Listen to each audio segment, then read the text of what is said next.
이원석 총장 발언의 의미, 법조팀 선한비 팀장에게 좀 더 자세히 들어보겠습니다. 어서 오십시오. 네. 이원석 총장, 오늘 상당히 길게 답을 했습니다. 예, 이 총장 오늘 질문 6개를 받았는데요. 모두 다 피하지 않고 차분한 어조로 답을 했습니다.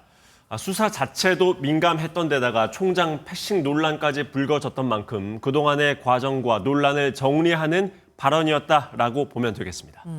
이원석 총장이 김건희 여사의 명품백 수수는 부적절했다고 지적한 부분이 오늘 관심을 모았습니다. 예. 그 의도가 뭘까요?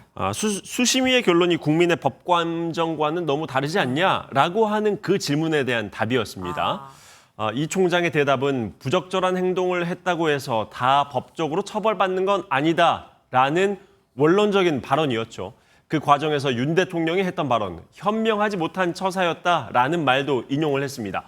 이 총장은 불필요한 오해를 없애기 위해서 대통령 발언까지 언급을 한 걸로 보이는데요. 다만 김 여사의 행동 자체는 부적절했다라고 마지막까지 지적을 한 모양새가 되면서 그러네요. 결과적으로 오늘 이 발언이 많은 언론의 조명을 받았습니다. 거기다가 공직자 배우자 관련 법 개정이 필요하다 이런 말까지 했잖아요. 예, 현재 청탁금지법에는 배우자에 대한 처벌 규정이 없습니다. 이에 대해서 이원수 총장 오늘 이렇게 얘기를 했습니다.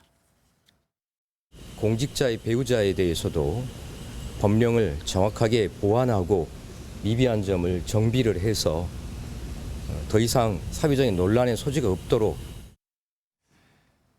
그러니까 김 여사에 대한 검찰 수사를 지적할 거면 법 규정부터 제대로 만들어라라는 지적을 정치권을 향해서 한 걸로 보입니다. 그리고 그 명품백을 직접 전달했다고 하는 최재형 목사에 대한 수심이 이게 열립니다. 예상 외예요. 네, 최 목사에 대한 수심이 열릴지에 대해서 서초동에 있는 많은 법조기자들 잘 예상을 하지 못했었습니다. 그러니까요. 예상한 기자들이 많지 않았던 건데요. 그런데 오늘 최 목사에 대한 수심이 열기로 전격적으로 결론이 났습니다. 지난 6일 열렸던 수심위는 김 여사가 받고 있는 혐의에 대한 수심이었죠. 반면에 곧 열리게 될 최 목사에 대한 수심위에서는 최 목사가 받고 있는 혐의, 그러니까 김 여사에게 명품백을 건넸다고 하는 그 청탁금지법 위반 등의 혐의에 대해서 기소할지 여부를 심사를 하게 됩니다.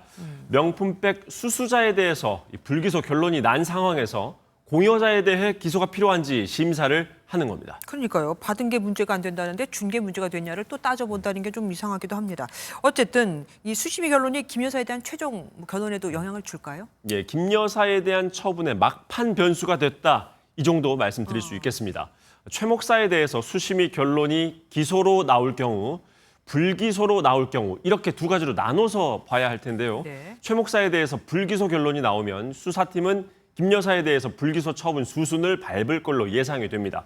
그런데 만약 수심위에서 최 목사에 대해서 기소 결론을 내리게 되면 수사팀 고민이 상당히 커질 걸로 예상이 됩니다. 네. 공여자와 수수자에 대한 수심위의 결론이 엇갈리는 상황에서 어떤 선택을 해야 할지 결정을 해야 하기 때문입니다. 네네. 현 상황에서 결과를 예단하긴 어렵고요. 일단 최 목사에 대한 수심위 결과를 지켜봐야 하겠습니다.